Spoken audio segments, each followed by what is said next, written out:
नवीन घडामोडी पाहण्यासाठी आपल्या बारामती झटका या यूट्यूब चॅनलला सबस्क्राईब करा व बेल आयकॉन दाबा, म्हणजे ताज्या घडामोडी आपणापर्यंत पोहोचतील। सोमनाथ मंदिर शिवलिंग हे देशातील पहिले शिवलिंग आपल्या हिंदू धर्माच्या सांस्कृतिक श्रद्धेचे प्रतीक म्हणून ओळखले जाते। या शिवलिंगाची पुनर्स्थापना श्री श्री रविशंकरजी यांच्या हस्ते सोमनाथ येथे करण्यात आली। या शिवलिंगाची विधिवत पूजा भारतीय जनता युवा मोर्चाचे राष्ट्रीय उपाध्यक्ष, माळशिरस विधानसभेचे लोकप्रिय दमदार माजी आमदार राम सातपुते व त्यांच्या सुविद्य पत्नी संस्कृताई सातपुते यांच्या मांडवे येथील श्रीराम निवासस्थानी करण्यात आली। यावेळी लोकप्रिय दमदार माजी आमदार यांचे वडील विठ्ठल सातपुते उपस्थित होते। पूजा केल्यानंतर हे शिवलिंग श्री श्री रविशंकरजी यांच्या माळशिरस येथील आर्ट ऑफ लिव्हिंगच्या आश्रमात दर्शनासाठी ठेवण्यात आले होते। याचे अनेक भाविकांनी दर्शन घेऊन लाभ घेतला।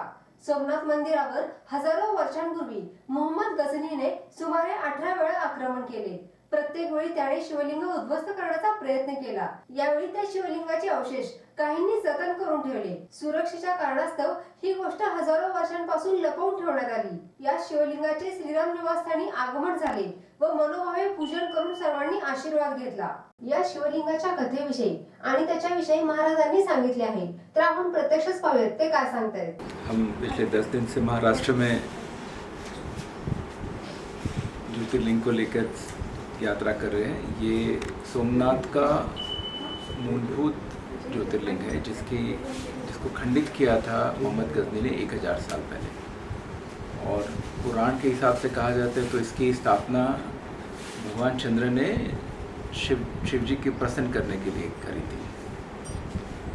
तो 1000 साल पहले जब उसको खंडित कर दिया गया, लोगों को लगा ये लुप्त हो गया है, और वहाँ उस वक्त के जो ब्राह्मण थे, अग्निहोत्री ब्राह्मण, वो उसको लेके गए साउथ में अपने साथ, और 1000 वर्ष तक उसकी परंपरागत पूजा करते रहे पीढ़ी दर पीढ़ी। 100 साल पहले उस वक्त के जो शंकराचार्य थे, कांची शंकराचार्य, परमाचार्य जी, उनके वहाँ गए और उनको पूछा कि इसको क्या करें, अभी हम इसका जतन किए हुए हैं। तो उन्होंने बोला अभी रखो, क्योंकि देश अभी आज़ाद नहीं हुआ है और राम मंदिर नहीं बना है। तो जब ये बन जाएगा उसके बाद साउथ में एक शंकर नाम के कोई संत होंगे, उनको आप दे के आना। तो 100 वर्ष के बाद फिर अभी के जो शंकराचार्य है उनके पास ये गए, कांची शंकराचार्य जयेंद्र सरस्वती जी के पास। उनसे पूछा कि ये अब किसको दें, तो उन्होंने कहा कि गुरुदेव श्री रविशंकर जी हैं, इनको आप ये दे दो। 15 जनवरी को आए और उन्होंने ये समर्पित किया गुरुदेव को,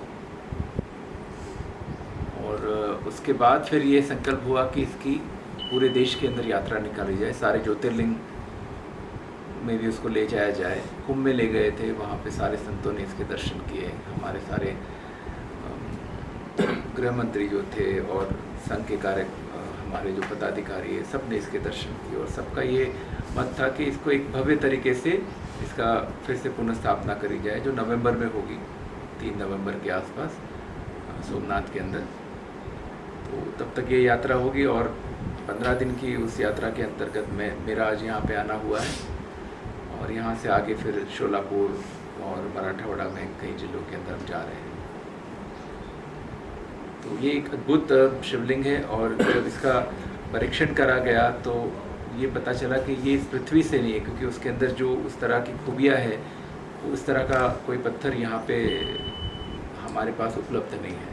तो एक जो मैग्नेटिक फोर्स उसके अंदर है, या उस जो अलग अलग प्रकार के उसके अंदर द्रव्य मिले हैं, तो ये इस पृथ्वी का नहीं है, ऐसा जो वैज्ञानिक है वो उसको कह रहे हैं। और तथ्य भी है, क्योंकि जब हम पौराणिक बात को हम मानते हैं तो ये कहते हैं कि भी चंद्र भगवान ने खुद इसकी स्थापना की, तो ये दूसरे ग्रह से आया हुआ है, और इतने सालों के बाद भी उसके अंदर इतनी ही शक्ति है और बहुत चमत्कारिक है। तो हमारे लिए ये सनातन धर्म के लिए, भारत की परंपरा संस्कृति के लिए एक बहुत अच्छी बात है कि हमारी संस्कृति का कभी लुप्त नहीं हो सकता। सनातन धर्म ही है कि ये ना उसका आदि है ना उसका अंत है, और ये निरंतर एक चलने वाली प्रक्रिया है, और बहुत खुशी के साथ हम सब जगह उसको ले जा रहे हैं। लोगों को बहुत अद्भुत दर्शन हो रहे हैं, लोगों के अंदर एक श्रद्धा है उस बात को लेकर।